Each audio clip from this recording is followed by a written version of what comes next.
Welcome to Big Closet Small Planet, made possible by the Laudes Foundation, the Rylander Foundation, and TENCEL, and produced in collaboration with Ecotextile News. I'm Mike Schrager.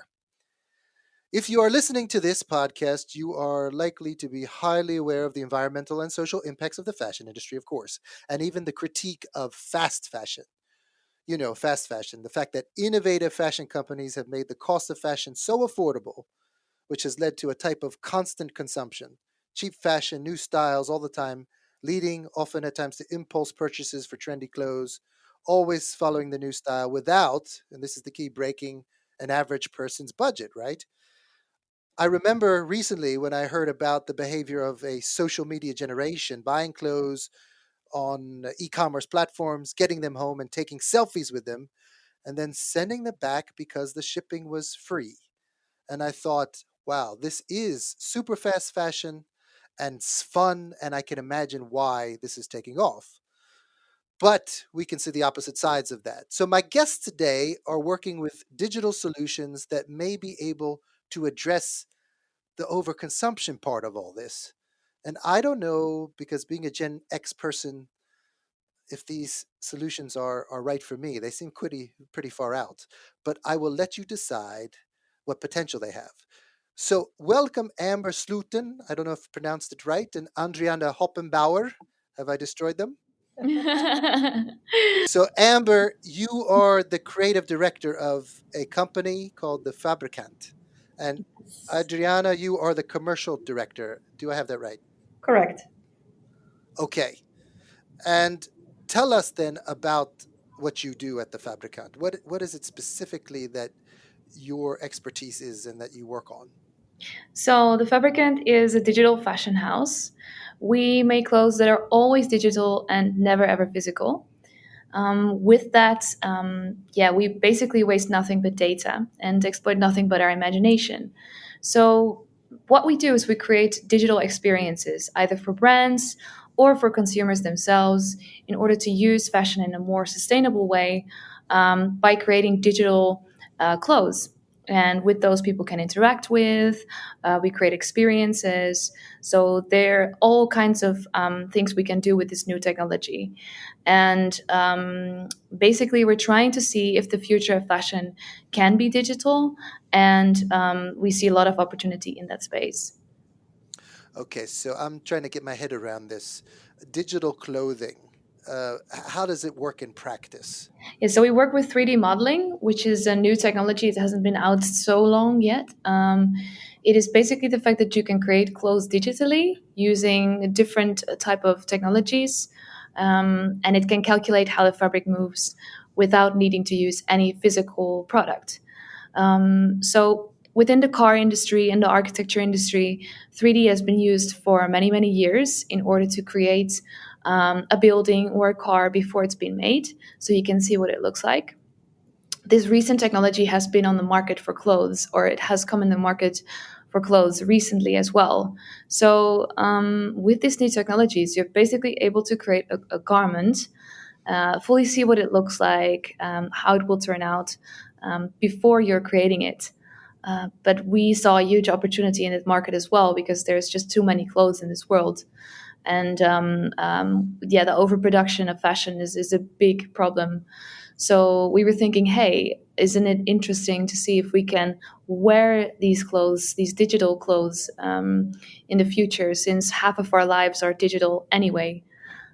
It's not simply that you're doing modeling of clothing so that a producer of clothing can see how it's going to look before they produce it, right? Because that's one thing, which is a car company models a car so they can, do designs before it goes into the production stage.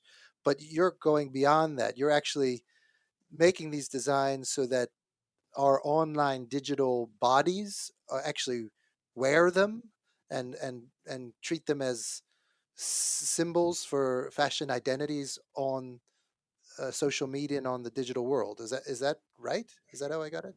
So, Michael, we started actually doing exactly the example of the car industry, helping brands and retailers to use digital fashion to reduce the need for samples. And we still think that there is validity there for the industry. But what excites us is to create this new sector of digital only clothing, where indeed, from a consumer point of view, the need to be seen in the latest fashion trends doesn't need to be done with physical garments anymore. As Amber said, as we all living digital lives, and the younger you are, the more you are digital and the less you're physical, I guess, the more we want to express ourselves in these new digital realities. And right now, consumers don't have a way to do it through fashion unless you buy a physical garment. So that's why there is a percentage of consumers or users, as we like to call them, that buy clothes and just for picture. So from research, what we saw is that 9% of the returns of the web, and that was a research done by Barclays Card in the UK. So 9% of the returns was for the hashtag outfit of the day.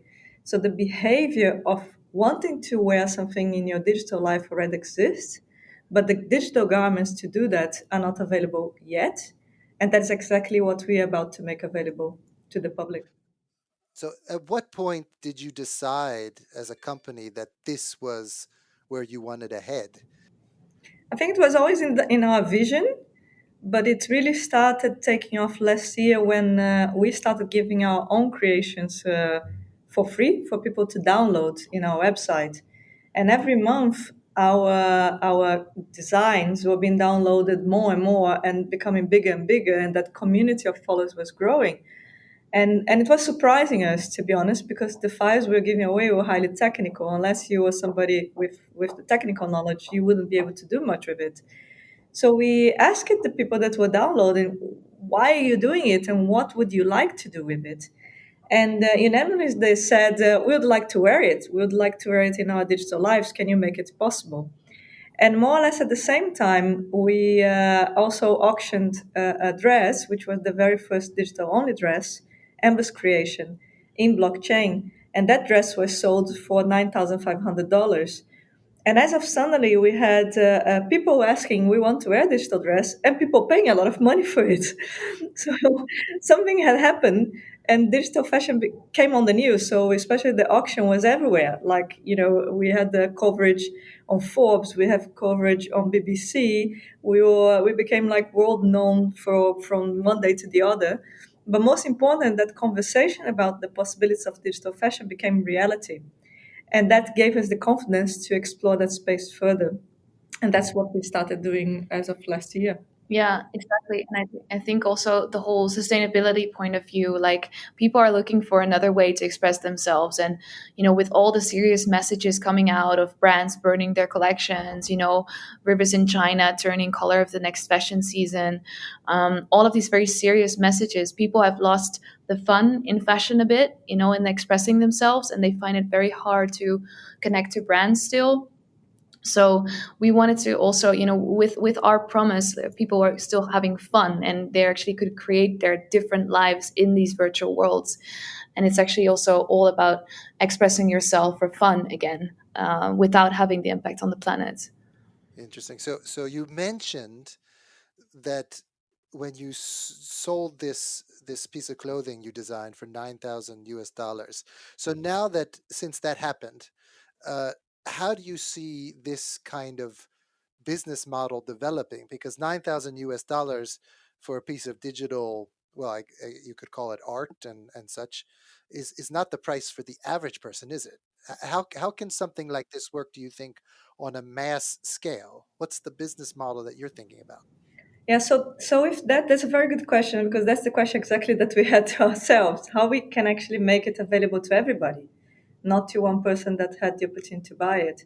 And we developed then a prototype of that experience. And what you need to wear digital fashion is you need a digital body, you need a digital garment, and you need an environment, right?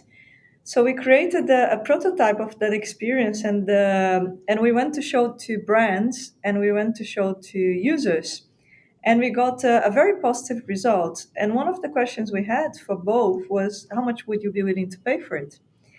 And surprisingly, I think every single user we talked to saw value in it and was willing to pay for it.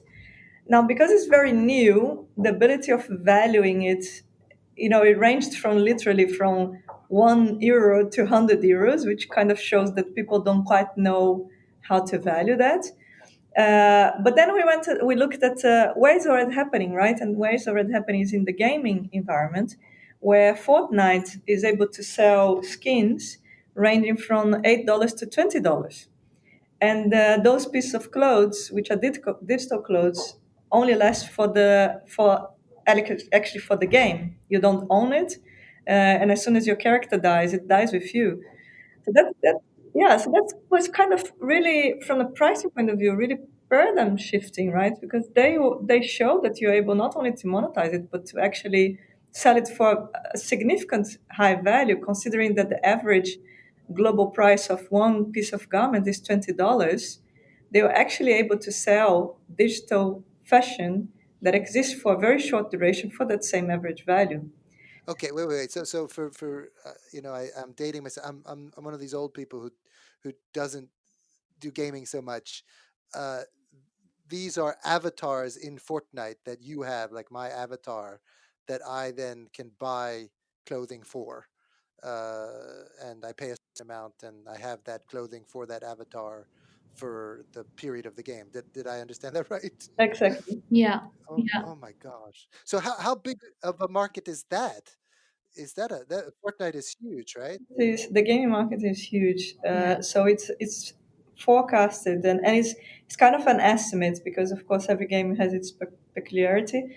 But digital assets sold in games is a 80 billion market already, and that includes clothes and accessories and guns and all kind of stuff that you can buy for a game. And microtransactions in game, which can be also passes and other kind of levers in the game, is a 150 billion market. So these are digital only transactions, and we expected, like, if you look at Fortnite alone, the revenue was $2.5 billion, whereby half of it was selling skins, which is digital fashion. So close to €1 billion, only one game alone. So that's kind of, and that's kind of mind blowing, right? And when we look at all the industries that have digitalized, and fashion is a 2.5 trillion industry, it's huge. When we look at all the industries that digitalized, whether it's books, of music, there is a high proportion that goes into digitalization that actually replaced the physicality.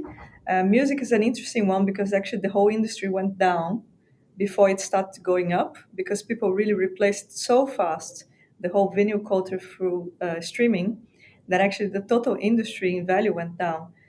We believe that fashion is not going to go that far, but we like to say if only 1% of fashion would go digital, it's a 25 billion euros industry, right? Right. So that is very sizable, considering that books is 40% digital, music is more than 60% digital. It is fair to believe that fashion, especially given the behavior of this young consumer, could easily reach 1 billion very quickly. So this is a massive market potential, independent of the potential environmental benefits this could have. So let's move then over to that question, because that's what we focus on. And so our listeners are well aware, and you are well aware of the environmental impact of the industry. Uh, can selling digital fashions, you think, really address this from your point of view? Have you thought about the fact that you're substituting a real product for digital product and what that could mean? Sure. Yeah, completely. I mean, for me, like as a designer coming from a design background, already in school we were thinking about these kind of issues, and especially with the whole fashion industry back then. I think it was 5 6 years ago. Hearing all of these worrying messages, like then I was like, there has to be a way to use this as a medium to still be able to express yourself, but without the impact. So the consumer behavior right now is very much about just buying anything and trying to express yourself in that way. But the digital product could really be a viable solution in order to still be able to express yourself. I mean, these kids, these new generations, they have like 4 or 5 Instagram accounts per person. They are looking for a way to, for them, the digital world and the physical world are as important, and they're kind of one. They're no longer mixing, or they're no longer kind of separate entities, but they're mixing. And they see that they really want to express themselves on all of these channels, and we hope that the physical consumption of clothes will go down, so that we will have less physical products and more digital products. So maybe you'll just wear something very basic, very comfortable, very durable in real life. And then in the digital world, you can go totally crazy and wear anything you like. I mean, it's also all about new materials and new creative narratives, because, a lot of products right now, how many times can you design a t-shirt?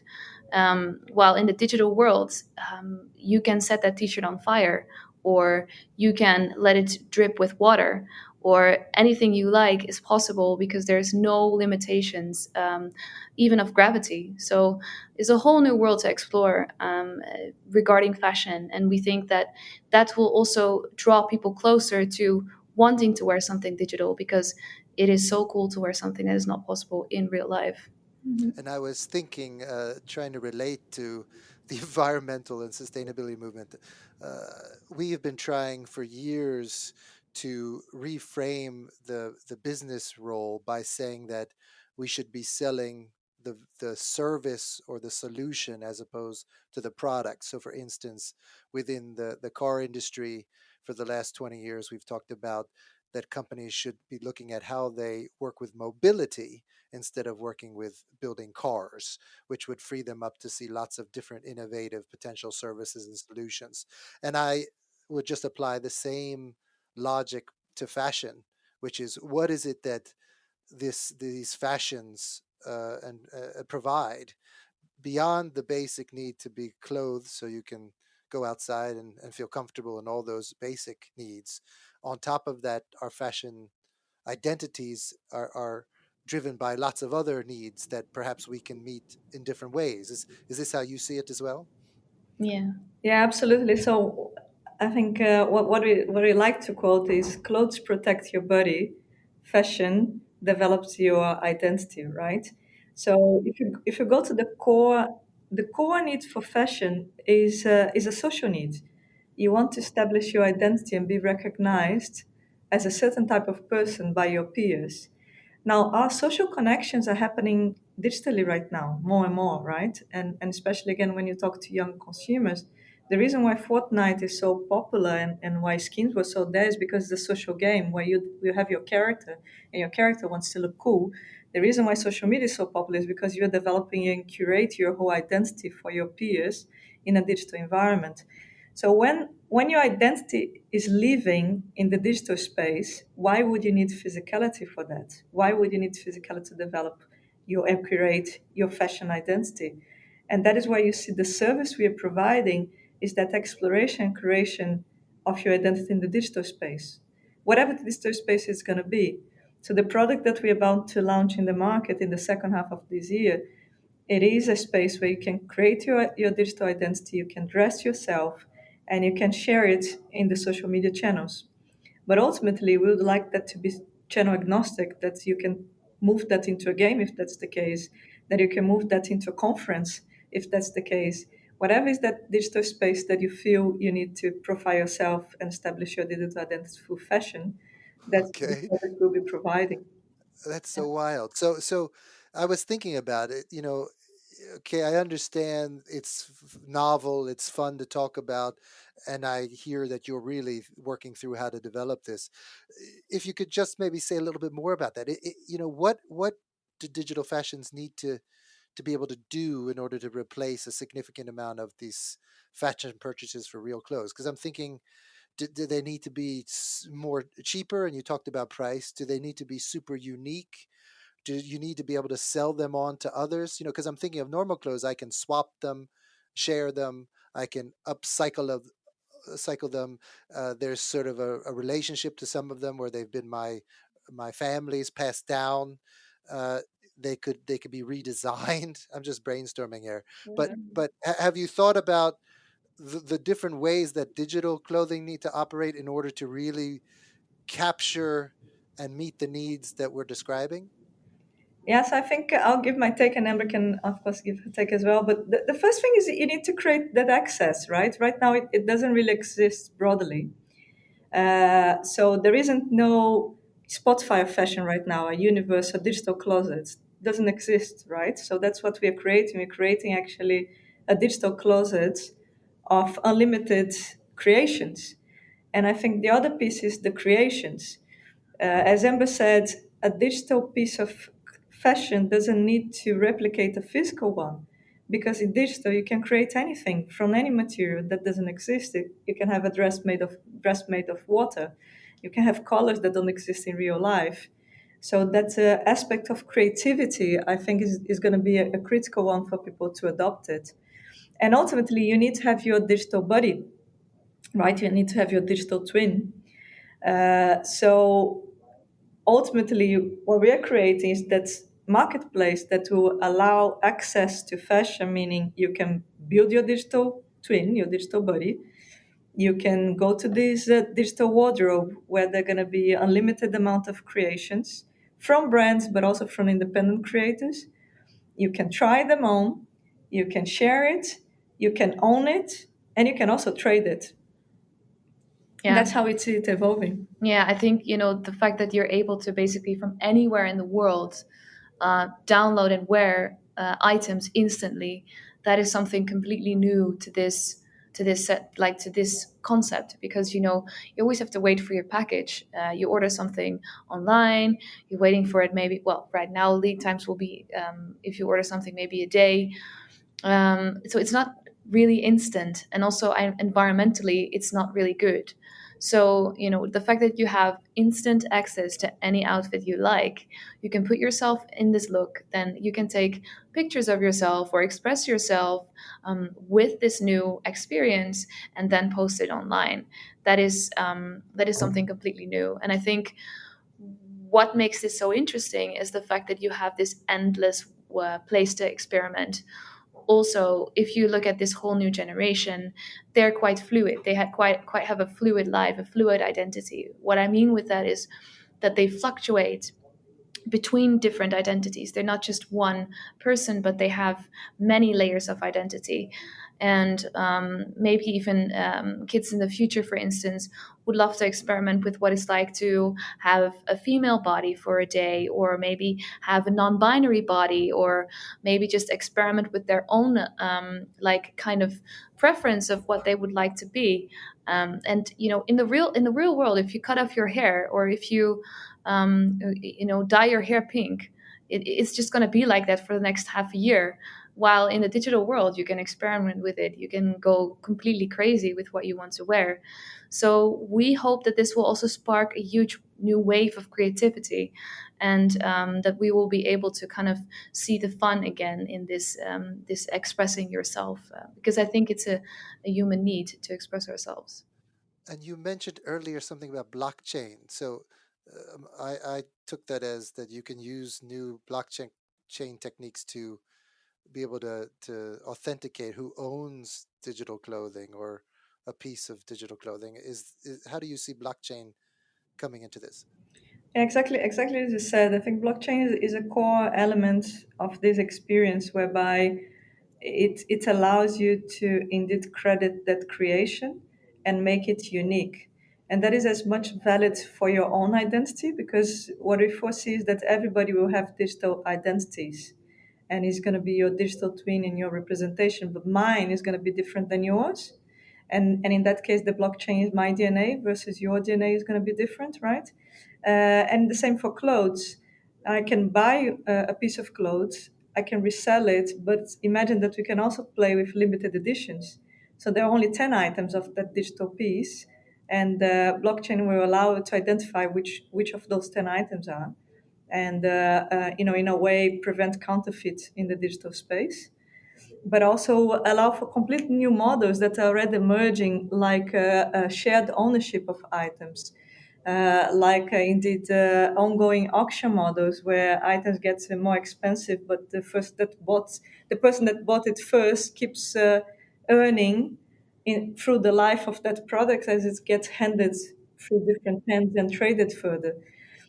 So there are, yeah, it's such a new space. There are so many business models still to be explored, but we are very much in the middle of it, and we are observing how they progress, and hope to bring them to life and to a more mass market as soon as we believe that there is validity to them. Oh, that's incredible. Do you have any, because I know it's part of your values as you describe it, do you have any idea of the environmental benefits of scaling this? Have you done any back of the envelope calculations? An end-to-end production of a physical garment, say a T-shirt, takes 8.8 kilos of carbon footprint right now. While if you do the same from a digital point of view, and you consider also people using it in their mobile phones, the carbon footprint of a digital item, of an equivalent digital item, would be zero point 0.7 kilos. So it's a tenth of what a physical item would be. And with that, I think we can prove that is not only again a new place to explore your identity in a free and creative way, that is in tune with what the new generation wants when it comes to their exploration, but also that is a way to consume fashion and have fun with fashion that's much more sustainable than what is around, what's currently around. Yeah, it would be wild to imagine a major global brand having a large percent of their revenue generated from a digital fashion sort of line. I'm trying to imagine what that would be and how we would get there. It's quite amazing. Yeah, the Uh, interesting thing is that we shared like our prototype with brands, and it was incredible to see how much they already foresee this coming. Yeah. okay. And actually they believe in it. They don't know how big it's gonna be, but they absolutely believe that there will be a business model for it. And so let's wrap up. I had a question for you about the social or health side of all this, because I also think that I'm unfortunately not the target audience yet. I mean, if you can get me to do this, I don't want to spend that much time online, but that's because I'm from a different generation, perhaps. But do you see any drawbacks health wise? I mean, do we want to encourage so much digital life, or is this just a dumb question that it's just the way it is? As you describe it, people have integrated both in such a nuanced way, and so we shouldn't worry about encouraging so much more digital lives and identities. Do you have any opinion on that? Yeah, of course. I mean, it's one of the most important core values to us because, leading a digital life doesn't mean disconnecting. I think it's very important to see the digital world has brought us together more now so than ever. And I think as long as we use technology and not let it use us, we are in the safe space. So I mean, we are all philanthropists here at the Fabricant, and we think that the future of this can be so beneficial because people will be able to express themselves, experiment with themselves, see themselves in a different daylight, and even the whole experience of seeing yourself in a third person perspective is already transforming. So our co-founder Kerry, he actually saw himself in 3D for the first time, and he was pretty shocked by this whole experience because he was wearing something that I created for him, and he wore it, and he was like, "I would never wear this in real life. This I would never pick this, but now when I see it on myself digitally, and I can look at myself from all angles, it actually feels like." Really good. Why don't I wear this kind of stuff more often? So it's also kind of an identity liberation. For us, it feels like an identity liberation, and that finally we can start embracing ourselves for whoever we are, and we don't need to judge or we don't need to, be afraid of who we are, but actually we could free ourselves up to experiment with that. And I think in general, we should see the digital world as a tool and not as something that needs to be like it needs to always be there. It can be a medium, it can be a tool. It doesn't need to necessarily be so addictive or anything like that, because we would think that would not align with our values.